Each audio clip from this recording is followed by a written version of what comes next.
શું તમને ક્યારે એવું લાગ્યું છે કે ભગવાન તમને કોઈ સંકેત આપી રહ્યા છે? ક્યારેક અચાનક કોઈ અવાજ, કોઈ સપનું અથવા કોઈ અજીબ ઘટના થાય છે, પણ 90% લોકોને ખબર જ નથી પડતી કે આ ભગવાનના સંકેત છે.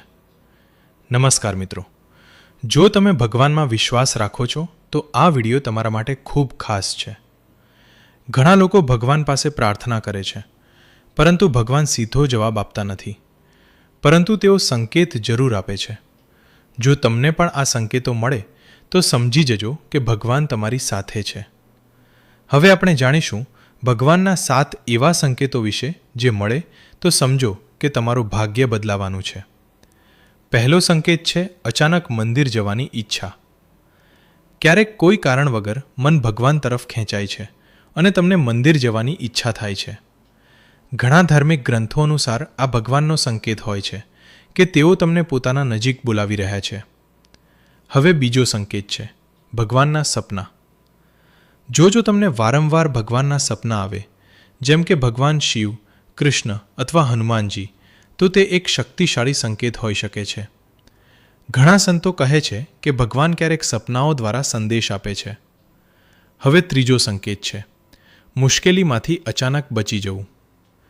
ક્યારેક જીવનમાં એવી ઘટના બને છે કે તમે મોટી મુશ્કેલીમાંથી અચાનક બચી જાઓ છો. ઘણા લોકો તેને લક કહે છે, પરંતુ ઘણા લોકો માને છે કે આ ભગવાનની કૃપા હોય છે. ચોથો સંકેત છે મનમાં શાંતિ અનુભવવી. જો ભગવાનનું નામ લેતા તમને અંદરથી અદ્ભુત શાંતિ અનુભવાય તો તે દર્શાવે છે કે ભગવાનની કૃપા તમારા ઉપર છે. પાંચમો સંકેત છે અચાનક સારા લોકો મળવા. ક્યારેક જીવનમાં એવા લોકો મળે છે જે તમને સાચો રસ્તો બતાવે છે. ઘણા લોકો માને છે કે આવા લોકો ભગવાન દ્વારા મોકલાયેલા હોય છે. છઠ્ઠો સંકેત છે વારંવાર એક જ નંબર દેખાવા.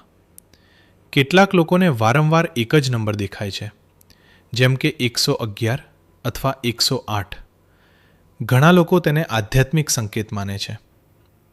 હવે છેલ્લો અને સૌથી શક્તિશાળી સંકેત છે ભગવાન પર મજબૂત વિશ્વાસ. જો કોઈ પણ મુશ્કેલીમાં પણ તમારો ભગવાન પર વિશ્વાસ ક્યારેય તૂટતો નથી, તો તે સૌથી મોટો સંકેત છે કે ભગવાન હંમેશા તમારી સાથે છે. મિત્રો, જો તમને પણ આ સંકેતોમાંથી કોઈ સંકેત મળ્યો હોય તો કોમેન્ટમાં જય મહાદેવ જરૂર